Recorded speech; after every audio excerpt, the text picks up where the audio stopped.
Hi students, this is fund welcome back to my channel. JEE main రాసిన students అందరికీ కూడాను advance రాసే అవకాశం అయితే ఉండదు. మీ అందరికీ తెలుసు.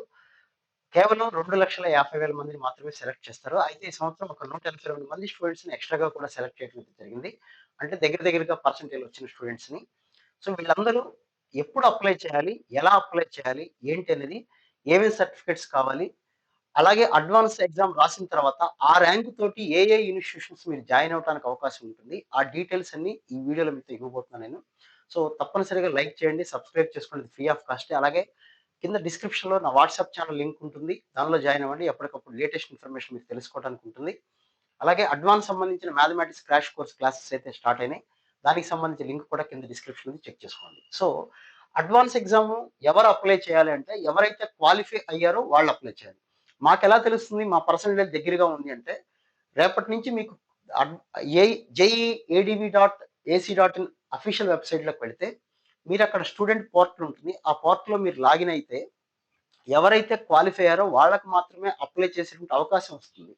సో, క్వాలిఫై కాని వాళ్ళకి ఆటోమేటిక్‌గా మీరు లాగిన్ అయ్యి, మీరు ఏం చేసినా కూడా అందులోకి మీరు అప్లై చేసేటువంటి అవకాశం అయితే ఉండదు. సో, ఎవరు అప్లై చేయాలంటే ఎవరైతే క్వాలిఫై అయ్యారో, సో, క్వాలిఫై అయిన ప్రతి ఒక్కళ్ళు తప్పనిసరిగా మీరైతే అప్లై చేయండి. జేఈఈ మెయిన్‌లో తక్కువ పర్సెంటేజ్ వచ్చినా కంగారు పడొద్దు. అడ్వాన్స్ రావడానికి ఛాన్స్ ఉంటాయి. ఎందుకుంటాయి అంటే, తక్కువ క్వెషన్‌లుంటాయి, ఎక్కువ టైం ఉంటుంది, 2 పేపర్‌లుంటాయి. సో, 2 పేపర్‌లు కలిపే స్కోర్ చేస్తారు కాబట్టి, మీకు ఎటువంటి పరిస్థితుల్లోనూ మీ దగ్గర టాలెంట్ ఉంది అని గనక మీరు నమ్మితే, దాదాపుగా 2, 3 సంవత్సరాలుగా మీరు ట్రై చేస్తూ ఉంటారు. సిక్స్త్ క్లాసో, ఎయిత్ క్లాసో ఎప్పటినుంచో ఐఐటీలో జాయిన్ అవ్వాలని. సో, వచ్చినటువంటి గోల్డెన్ ఆపర్చునిటీని అయితే వదులుకోకండి. క్వాలిఫై అయిన ప్రతి ఒక్కళ్ళైతే అప్లై చేయండి. ఎప్పుడు అప్లై చేయాలంటే, ఏప్రిల్ 23వ తారీఖు నుంచి, అంటే రేపటి నుంచి ఉదయం 10 గంటల నుంచి మే 2వ తారీఖు వరకు మనకి సైట్ అయితే ఓపెన్ అయి ఉంటుంది. ఎక్కడ అప్లై చేయాలంటే jee.adv.ac.in అఫీషియల్ వెబ్‌సైట్ ఉంటుంది. దానికి సంబంధించి ఏ సర్టిఫికేట్‌లు కావాలి అవన్నీ మనం మాట్లాడదాం. సో, 23 ఏప్రిల్ మార్నింగ్ 10:00 నుంచి 2 మే, మే 2 రాత్రి 11:59 లోపల మీరు ఎప్పుడైనా అప్లై చేసుకోవచ్చు.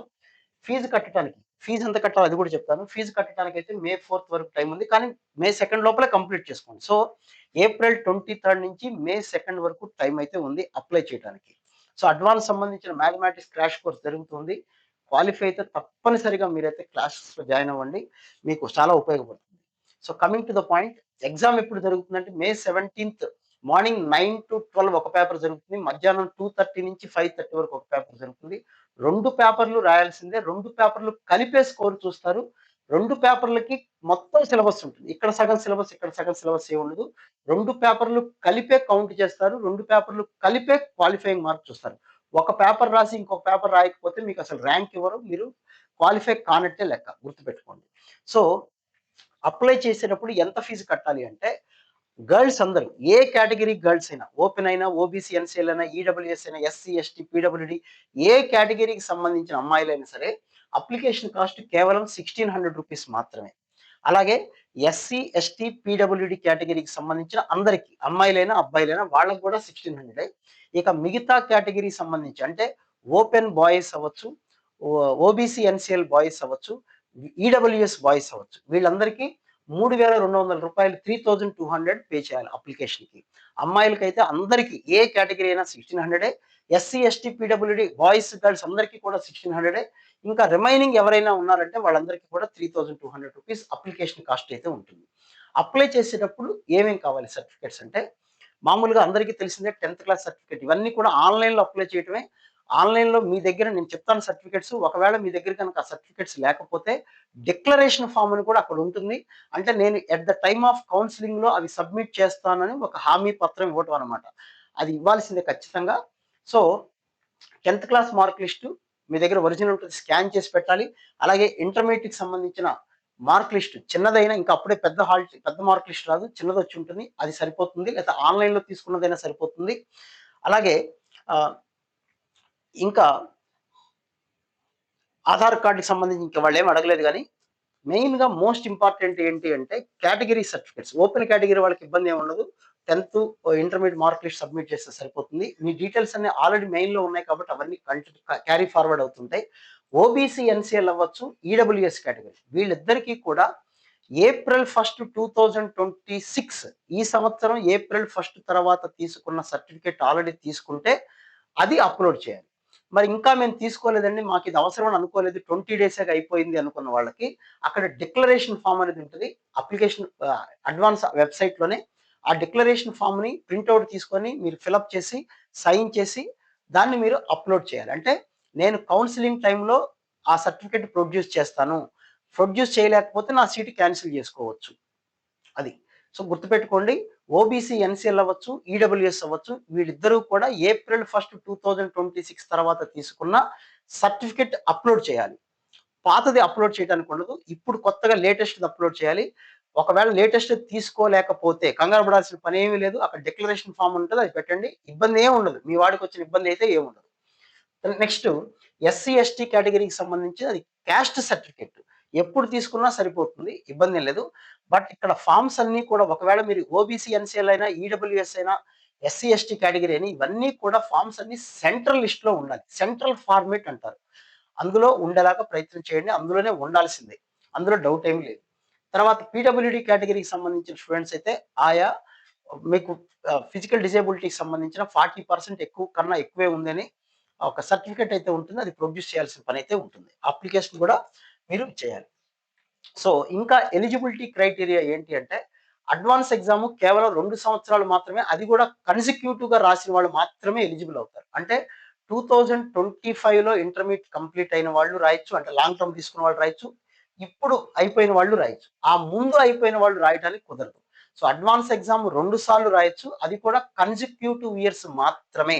అది నేను చెప్పే మాట కాదు. ఎలిజిబిలిటీ క్రైటీరియాలో ఉంటుంది. చెక్ చేసుకోండి. అంటే 2025 లేదా 2026 ఈ రెండిట్లో ఇంటర్మీడియేట్ అయిపోయిన వాళ్ళు మాత్రమే రాయటానికైతే ఎలిజిబిలిటీ ఉంది. అలాగే ఇక మిగతావన్నీ మామూలు కండిషన్సే. రిజర్వేషన్స్ ఇవన్నీ మామూలే. ఆ తర్వాత అడ్వాన్స్ ఎగ్జామ్ రాసిన తర్వాత ఆ ర్యాంక్ తోటి మీరు జాయిన్ అవ్వగలిగే కాలేజెస్ ఏమున్నాయి అంటే IISc, Indian institute of statistical sciences. ఇండియాలో నంబర్ 1 కాలేజ్ ఏది అంటే ఐఐఎస్సి. దాంట్లో మీరు జాయిన్ అయ్యే అవకాశం ఉంది. అది కూడా ఈ సంవత్సరం జోసా కౌన్సిలింగ్‌లో ఉంది. అలాగే మనకి ఐజర్స్ అంటారు. అంటే మనకి రీసెర్చ్ వైపు వెళ్ళాలి అనుకున్న వాళ్ళకి ఉపయోగపడేలాగా మనకు చాలా ఇన్‌స్టిట్యూషన్స్ అయితే ఉన్నాయి. బెరంపూరు, భోపాలు, కలకత్తా, మొహాలి, పూణే, తిరువనంతపురం, తిరుపతిలో కూడా ఉంది. వీటిల్లో కూడా అడ్వాన్స్ ర్యాంక్ ద్వారా మీకు ఇక్కడ కూడా అడ్మిషన్స్ అయితే ఇస్తారు. అలాగే మనకి వైజాగ్‌లో పెట్రోలియం యూనివర్సిటీ ఉంది. ఐఐపి అనేది. అలాగే ఆహ్, మనకి ఇంకొకటి రాయ్ బరేలీ అని ఉంటుంది మనకి ఉత్తరప్రదేశ్‌లో. అక్కడ కూడా పెట్రోలియం యూనివర్సిటీ ఉంటుంది. Rajiv Gandhi institute of petroleum RGIPT అంటారు. అక్కడ కూడా అడ్వాన్స్ ర్యాంక్ తోటి మీకైతే సీట్లయితే ఇస్తారు. అలాగే IIST, Indian Institute of Space Sciences తిరువనంతపురంలో ఉన్న దాంట్లో కూడా అంటే ఐజర్స్ అవ్వచ్చు, ఐఐఎస్‌టి అవ్వచ్చు, ఐఐపి అవ్వచ్చు, వీటన్నిటిలో కూడాను అడ్వాన్స్ ర్యాంక్ ద్వారా మీకు సీట్లయితే ఇస్తారు. అవి ఎక్కడ అంటే మనం సెపరేట్‌గా అడ్వాన్స్ ర్యాంక్ వచ్చిన తర్వాత సెపరేట్‌గా ఆ ఇన్‌స్టిట్యూషన్స్ వెబ్‌సైట్ ఓపెన్ చేసి అక్కడ మనం అప్లై చేయాల్సయితే ఉంటుంది. ఇది ఎవరెవరు అప్లై చేయాలి? ఎక్కడ అప్లై చేయాలి? ఏంటి అంటే సో, రేపు అప్లికేషన్స్ స్టార్ట్ అవుతాయి. అది ఎలా అప్లై చేయాలనేది ఇంకొక వీడియోలో మీకు లైవ్ డెమోలాగా ఇవ్వడానికైతే ట్రై చేస్తాను. So, wish you all the very best. Advance qualify అయిన ప్రతి స్టూడెంట్ దగ్గరగా ఉంది సార్ నాకొస్తుందా? రాదా? అనుకున్న వాళ్ళు కూడా తప్పనిసరిగా ఇది అప్లై చేయండి. మీరు క్వాలిఫై పర్సెంటేజ్ దాటారు అంటే ఇర్రెస్పెక్టివ్ ఆఫ్ మీ కేటగరీ ఖచ్చితంగా మీరైతే అప్లై చేయండి. అడ్వాన్స్‌లో చాలా ఛాన్సెస్ ఉంటాయి. మెయిన్స్‌లో రాకపోయినా అడ్వాన్స్‌లో వచ్చేవాళ్ళు చాలా మంది ఉంటారు. భయపడి అప్లై చేయని వాళ్ళే 50, 60 వేల మంది ఉంటారు. గుర్తుపెట్టుకోండి. కావాలంటే స్టాటిస్టికల్‌గా ఇంకో వీడియోలో కూడా మీతోని డిస్కస్ చేస్తాను. So, wish you all the very best guys. ఇంకో వీడియోలో మళ్ళీ మనం మాట్లాడుకుందాం. రైట్. Thank you.